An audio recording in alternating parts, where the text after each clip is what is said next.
Crazy. Bill Buckley with you, and it's the time of the week when we talk about health and well-being. And Stephen Carr from Reading is our guest today.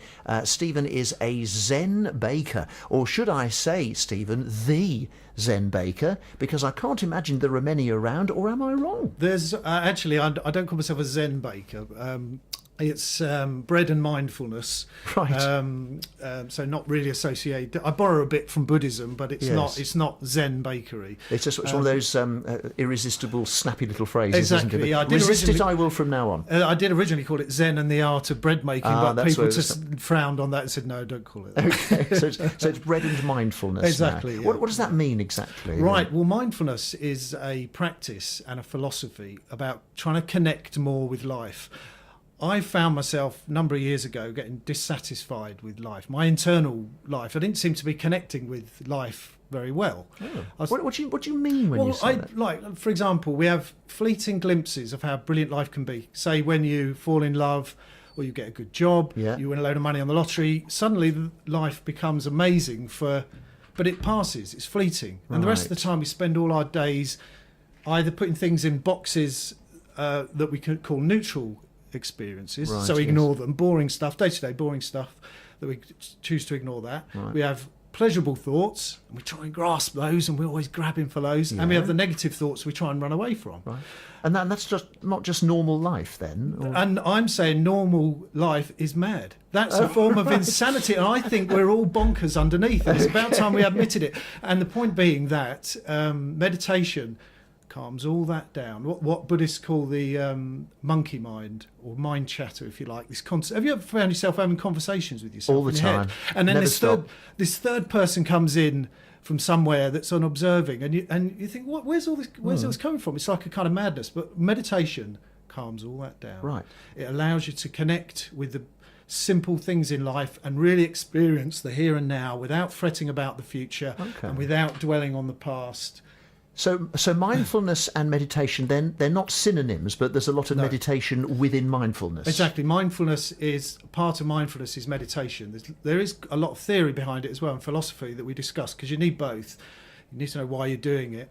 But yeah, basically meditation is part of mindfulness. Right. So how did you get started on that then? I did a course on it about 15 years ago now. Oh, a long time ago now. Yeah, run by the London School of Economic Science, and it was all. I was a bit sceptical at first. I thought, What a funny place to be running it. Yes, it is. Don't you It was think? an odd. It was. I was a bit questioning of that, but Yeah. no, it was great, and it basically taught us how to. Yeah, but it's basically about connecting with your senses one at a time, and just being in the here and now, and allowing everything to flood in and not questioning it. Right. So you concentrate, well, in yoga, of course, or meditation, you concentrate on the breathing, don't you? And Yeah, you're we do. aware of breathing. That's so right. that's We one do thing. do that. Yeah, but that's what we do to start people off. We just get them to breathe. In fact, can we do it now, your listeners, just for a few seconds? Yes, I'll do it along with them. Right, okay, I won't do it. I'll talk everyone through Okay, it. So, yeah. we're going to, right, listeners, whatever you're doing, please just stop for about 10 seconds. Except if you're driving a car Exactly, or flying operating an heavy aeroplane. machinery. Exactly, yes, with that caveat. Let's cover that. BBC guidelines there, yes. Go on. If you're sitting in a chair, sit Yes. upright and don't lean against the back, so you're supporting your own spine. Right, yes. Now, we're just going to take 5 breaths and just completely close your eyes. Don't and stop talking, by the way, because of course I won't be able to talk and I'll talk everyone through it. terrible I won't do things it. happen. Exactly, there'll be no dead air. Computer goes mad. Right. I will talk Keep everyone talking, through it. yeah. So, close your eyes. Now, just take 5 breaths. Breathe normally. Oh, just normally, ordinary. Just normally, no deep breaths. Just breathe No. normally and slowly, in through the nose and out through the mouth. Focusing your entire attention on the breathing. Feel your chest going up and down. Be completely immersed in that. Just allow it, and one more. And slowly open your eyes and bring yourself back in your room. Now, I suspect you may have found that suddenly a calm has descended. I feel it in this room. Do you feel a calmness has just descended upon the room? It was certainly a very nice process, and I was aware of all various parts of my body that I don't Exactly. normally think of at all. Because we're normally externalising something, you're allowing everything to come in. Yeah. That's basically 101. That's what we do in the first class, just concentrate on your breathing. Right, okay. What are all these other senses then that we need to get in touch with? How do you get in touch with your sense of hearing or smell or whatever? Well, you just complete in the same way we just did. If you close your eyes and you just listen to all the sounds around you, be completely immersed in everything coming into you, but you don't try not to analyse it. You're not thinking, oh, that's the radiator or that's the hum of the aircon or whatever. You just allow everything to come in, and if you find yourself thinking, oh, that's the aircon, bring yourself back to your sense. And you do that with all your senses one at a time, and it can bring you into this place of great awareness of everything around you, but without thinking about it. But you can have a few minutes in this sense of great awareness, but then at some stage you've got to go back to your mundane job or traffic jam or 3 children fighting and screaming or whatever your life is. Exactly, of so course. What happens then? Then what you find is regular use of meditation allows you to ride the stresses and peaks and troughs of everything that throws at you. It allows you to ride it out much more smoothly. What do you physically do at that moment when your 3 children are driving you absolutely nutty then? You do. I do the same as everyone else does. I get stressed. Once you've shouted at them and refereed the argument, I mean, it's the same as everyone else. They're the same as everyone else. But what you find is that the use of meditation regularly, you find you're not so quick to anger. Right. But without thinking about it, you find that I've found the peaks and troughs of energy are taken off. It's like it's chopped the top and the bottom off. So I have more energy. I don't get really, really overexcited about things, but I don't get really, really depressed about things. It's more like you're kind of channeling a path down the middle. Right. And therefore you have more energy. So you're less likely to need the technique because you're dealing with it in advance. That's right. You use the technique, but then that carries over into the rest. That affects the rest of your life without you having to do it all. You do it regularly, but you'll find that you're more connected with people. You're less likely to be angry. You're more likely to be sympathetic with people. You'll find the moods are less extreme. But if you've had a bad moment like the 3 screaming kids, once you've dealt with them, is it a good idea then to go and deliberately do it for a few minutes? Absolutely, yeah. And I found in difficult periods of my life, my wife was diagnosed with stage 4 breast cancer 2 years ago, and we both were meditating a lot then, and we found it really helped us with coping with the emotions. The emotions were still there, but we coped with it much better. We were able to make more sense of it, and it wasn't dominate. The emotion wasn't dominating our lives. That's the important thing. Now, one thing we haven't talked about yet is where on earth bread comes into this. But don't tell us yet, because we must pause for a song. You might like to get your knife out and cut that very promising-looking. Is it a focaccia? It's a focaccia with mozzarella and gorgonzola and sun-dried tomatoes. Well, little there not to like, I think. So we'll talk and even munch, which always annoys people, which is why it's such fun on the radio. After the need to get calmer. Beautiful South, BBC Radio Berkshire. BBC Radio Berkshire with everybody's talking. That's the beautiful South. It's Bill Buckley here. It's our Wellbeing Hour. Our guest today is Stephen Carr from East Reading, who bakes with mindfulness. So how does the preparation of bread filter into everything that we've discussed so far? Then? Okay, well, any kind of cooking is potentially extremely mindful experience. You've got to concentrate on the recipe. You've got to concentrate, particularly with bread. Kneading the bread it can be a very, very meditative process. 10 minutes of kneading, it's a repetitive process. You're feeling the bread with your hands. Now, you can be distracted, listen to radio, watching telly, whatever, or you can be completely immersed in what you're doing. And I think the more anything you do in life that you put your passion, you love, and all your attention into, it comes out in the final product. There's somehow in bread you can taste it when somebody's really gone to the effort of doing it. And so what I teach on my mindfulness and bread making class is it's an extended bread class. We meditate while we're doing the bread. We're in the moment when we're kneading the bread. Right. And the best ingredient, the most important ingredient in bread is time. You can't rush it. It's lots of time waiting for bread to proof, we call it, to rise. And while we're doing that, we have discussions. We talk about the theory and the philosophy behind mindfulness, and we meditate while we're waiting for the bread to rise, and then we return to the bread, and so it kind of goes backwards and forwards. Yes, and then you've got another long gap, and then you finally got to put it in the oven, correct? Yes, so you've got plenty of time for these discussions. Yeah, exactly. I used to go to yoga, and I loved it, but at the end of it was always the meditation bit. Yeah. And they say clear clear your mind, bat away any thoughts that come into your mind, and just do your mantra, or just breathe, or just another.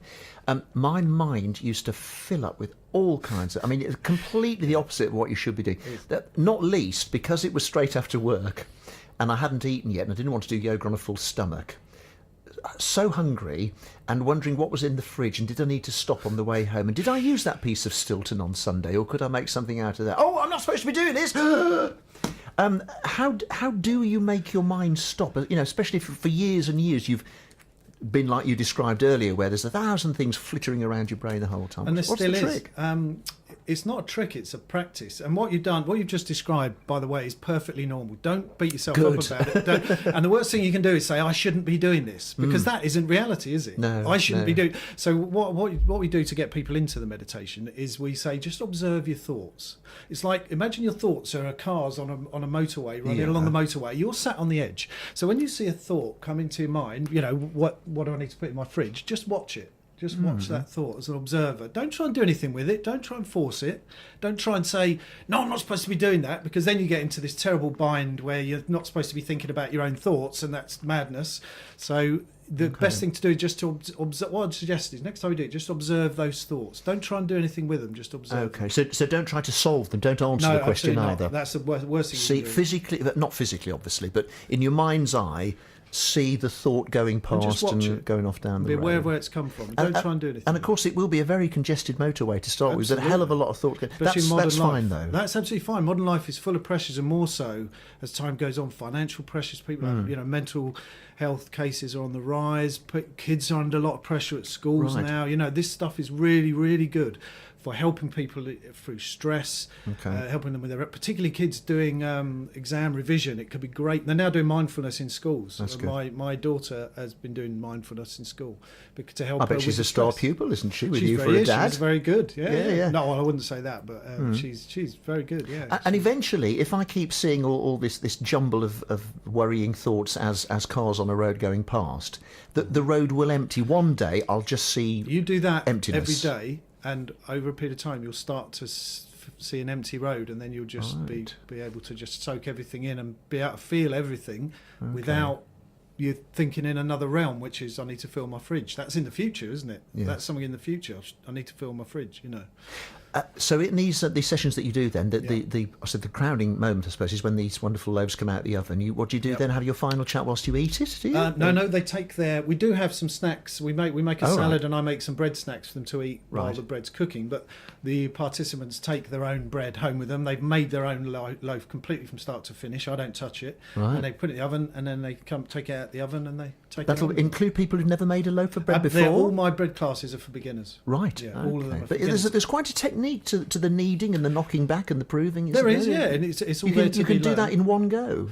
Yeah, absolutely. Without you interfering and saying, no, that's not quite right. Let me do that for you. I will advise. If I see people, I will advise if people are doing it, and I'll have my own loaf and I'll show them how to do it. But I don't touch their loaf; they do it completely by themselves. Right. And where do you do this? I do it in East Reading. Yes. Whereabouts exactly? Can you say where? I do private classes at my house. Oh, do you? Right. And also in a large commercial kitchen in United Reformed Church. It is actually in Reading. So I hold group classes there, which is where the mindfulness.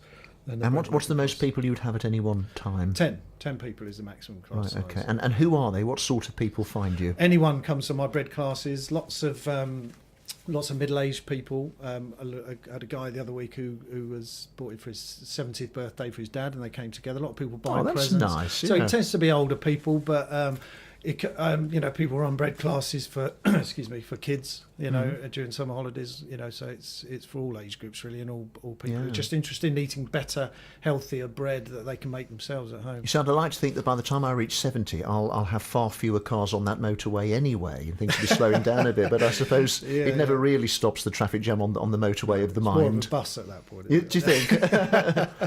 But still good to swat it away occasionally. Yeah. Tell us about this loaf which you very kindly brought in today, which we're all enjoying. It's a favourite of mine. It's focaccia with sun-dried tomatoes, mozzarella and gorgonzola cheese and basil, and it's kind of wrapped up. It's basically like a pizza, but I don't know if everyone's aware of focaccia, but it's got like a bread top and a bread underneath and all the filling inside. Lovely gooey cheesy middle. Yeah. Lots of olive oil on it, drizzled in olive oil and rough salt. Oh, it's delicious. The crunchy salt is terrific. Yeah. What is the definition of a focaccia? Why is that loaf of focaccia? Well, interestingly, the word focaccia comes from the Latin word focus, which means hearth. Ooh. So in olden times, it would have been made on the embers on the hearth of the oven. So it's a traditional Italian. It's a traditional Italian bread. So that's where the word focaccia comes from. So it fits perfectly well into your mindfulness ethic, doesn't it? Absolutely, yeah. It's not the name is perfect. Yes, absolutely focusing. Yeah, I hadn't thought of that. Very good. Yeah. And is this your full-time living, this, or do you do something else as well? No, this is a part-time thing. Right. I have a full-time job as well, but this is something that I do because I love it. It's my passion. I just enjoy doing it. So it's kind of something I'm trying to build up. Well, I was going to say that. I mean, there's a gap in the market. I don't know any chefs on television, for example, or online who build in mindfulness to that extent into cookery. Do you know of others who there do is these things, there's one or two other people doing mindfulness and bakery, but not very many. It's a new thing, you know. So hopefully I just think the two together, you know, a great powerful combination. Yes. In case we forget at the end, give us a website address or a contact details. Well, no, do it now. I'll do it now. Yeah. My website is Zenbread. So Zen bread.co.uk, and all the details there of my courses are on the website. Very good. Thank you for the bread. And we must get on to talking about one or two of the stories to do with well-being that are around at the moment. So that we will do after your travel and weather, which follows the Spencer Davis Group. BBC Radio Berkshire with Rod Stewart and Baby Jane. It's Bill Buckley with you. It's the time of the week when we look ahead to... no, we don't look ahead. We talk about health and well-being matters, and Stephen Carr from East Reading, who bakes with mindfulness, is our guest this afternoon. Are you a gym bunny to any degree?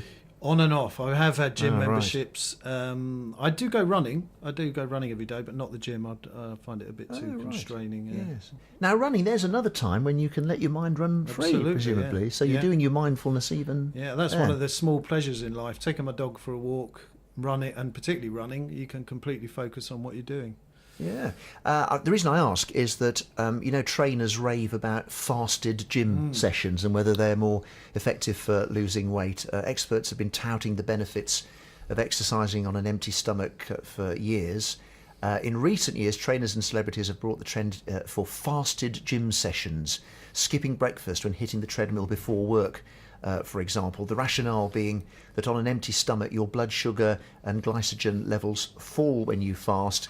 So in theory, exercising in that state should force your body into a ketogenic state. I don't know that word. I expect you do. I've not heard of that one, I'm afraid. Ketogenic state, where exhausted carbohydrate reserves, or rather where carbohydrate reserves are exhausted, and therefore that starts to burn fat. Evidence is mixed regarding this. I don't like the idea of that at all. That sounds to me, and I do go to the gym, and I do try to eat sensibly, but I would never do it completely empty and hollow inside. This sounds to me like forcing the body to do a bit of a weird thing. Would you agree? I'd say if you did it moderately. I mean, it sounds to me like my wife and I were on the 5-2 diet, the fasting diet. And it's exactly the same theory, that your body isn't processing any more food, so it starts processing the fat, and it gives your body a break from constantly processing all this food for 2 days a week. So I imagine it's only a small step to put a bit of exercise on top of that. As long as you're not pushing yourself and you're feeling lightheaded, then stop, of course, would be the sensible advice, wouldn't it? But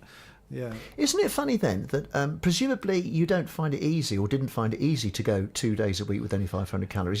Your mind was telling you to eat, and yet your mind was telling you to do something that your body didn't really want you. Exactly. Saying. It did. After a while, I got used to it. It depended on, because I have a very varied full-time job. If I was doing long hours with quite a bit of physicality to it, it was really, really tough. I'd run out of energy. But if I was doing an office day at home, I'd find it absolutely fine when I'm not expending too much energy. So, but after a while, you get used to it, and you start just ignoring the hunger. Actually, strangely enough, in some ways, doing it at home was harder because the fridge was there, and the temptation to open the fridge door all the time and have a look what was in there was tempting, and because you can get food any time. In some ways, when you're busy and you've got a distraction, it's easier. Yes, the mind plays all games and everything. What I've always wondered about the 5-2 thing, or the 4-3 thing, or whatever you choose to do it. On the other days, doesn't your mind say, oh, good, it's one of those days when we can replenish now, and don't you therefore end up having more than you would and therefore cancelling it out? That's the temptation, but no, because it's not just about how much food you're eating. It's to do with giving your body this break from processing food. You've still got that break, and I would actually make a ritual of it. I'd get up the next day after a fasting day and I'd have a really nice breakfast. I don't mean a great big English fry up. I mean, and I'd make a ritual of it. I'd take an hour having breakfast because it's like my treat, my reward for doing what I'd done.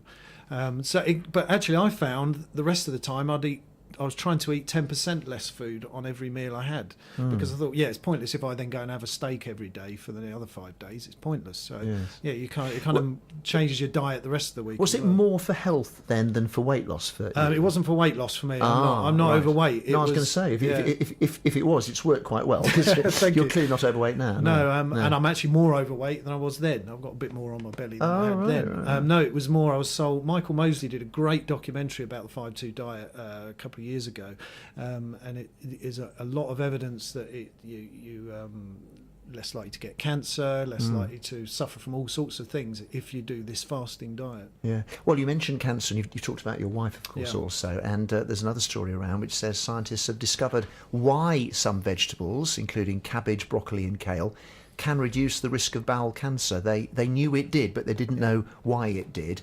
That veg is the fact that veg is good for the gut has never been in doubt, but now a team at the Francis Crick Institute has found anti-cancer chemicals produced as the vegetables are digested. Cancer Research UK says, of course, there are plenty of reasons, well, there are on the way beyond cancer, for eating more veg. The work focused on how vegetables altered the lining of the intestine by studying mice and miniature bowels growing in the lab. They grow bowels in labs to experiment on them. Super. Isn't the world an incredible place? I mean, they're basically telling us what our grandparents knew 60 years ago: eat your greens. Yeah, they didn't know why, but they, how much is diet helping your wife? How much? She had a session with a gut bacteria guy who's an expert on gut bacteria. So she has a very carefully controlled diet of she's cut out sugar and to making sure this gut guy seems to think her cancer came from her gut 10 years before she had cancer. He said, what were you doing 10 years before you got cancer first time? She said, what a funny question, she said. He said, did you go on holiday? And she went, yeah, I went to Egypt. He said, did you have any stomach problems? She said, I had terrible food poisoning. And that's where it came from. That he said that 10 years before, that put some bad bacteria in her gut, which lived and bred there the whole time, and it stayed there the whole time. This is what he thinks. Yes, and it makes sense to me. So she's very careful of what she. Well, I mean, obviously, one case doesn't prove a theory, but the fact that he was so accurate is certainly pause for thought, isn't it? Yeah. And talking of which, actually, sourdough. Do you know? Have you ever tried sourdough? Oh, I love sourdough loaves. Sourdough. Please tell me they're good, not bad. It's very good. It's so good. Yes. The NHS, it's on their website now. The NHS website says sourdough is good for your tummy, bread that's good for your tummy, because sourdough, I don't know if you know what it is. If I do, I've forgotten. So okay, tell well, us it's you take the natural yeast that exists in the flour. You're not adding baker's yeast like we do in normal bread I bake at home. There's a little bit of yeast in flour, and so you mix it with water. You spend 5 days letting that yeast breed and grow and grow and grow, and you make bread out of that, and you let the bread prove for nearly 24 hours. So you're making a loaf of bread that takes 24 hours, and it's such soft, lovely. That's why it's called sourdough, because it's got so many lovely flavours in it. But also because that yeast has had so long to develop that gluten, it's really, really good for your tummy. Yeah. So and this is the NHS saying that. Yeah, I love that sort of almost lemony sour tang that you get with There's no other bread like sourdough. When you've had sourdough, you realise what real bread tastes like. I've heard various gut people say that the problem with eating all this wheat is not that we're eating a lot of wheat, but we're eating a particular type of wheat. The vast majority of the world's production of wheat is now a particular short-eared form of it, and years ago there were many different forms of it, including. That's right, and also it's been cross-bred. Yeah. Wheat in the early 20th century, they cross-bred wheat to give more gluten in it. So we're really not eating the bread that we were eating hundreds of years ago. So to what extent are you careful about the sourcing of your raw ingredient then? Only organic, because glyphosate that was in the news last week, they sprayed glyphosate onto wheat 2 days before harvest, so very, very close to harvest, to dry it out. So when they harvest the wheat, it can just be immediately processed. It doesn't have to be dried out. And the World Health Organization says, that probably glyphosate is probably a carcinogen. So, but organic doesn't have that. So always try and use organic flour if you're going to make bread. Yes, of course, that is very much debated by the makers of loaves who argue against that. But anyway, that's a matter to be entirely resolved one way or the other. Yeah. Well, we better leave it for there today. But how very nice to meet you. Thank you for the lovely bread. Thanks for having me. Please come and see us again sometime. If you want to bake with mindfulness with this chap here, just look up zenbread.co.uk online. And we'll see you again soon for another burst of well-being. BBC Radio Berkshire.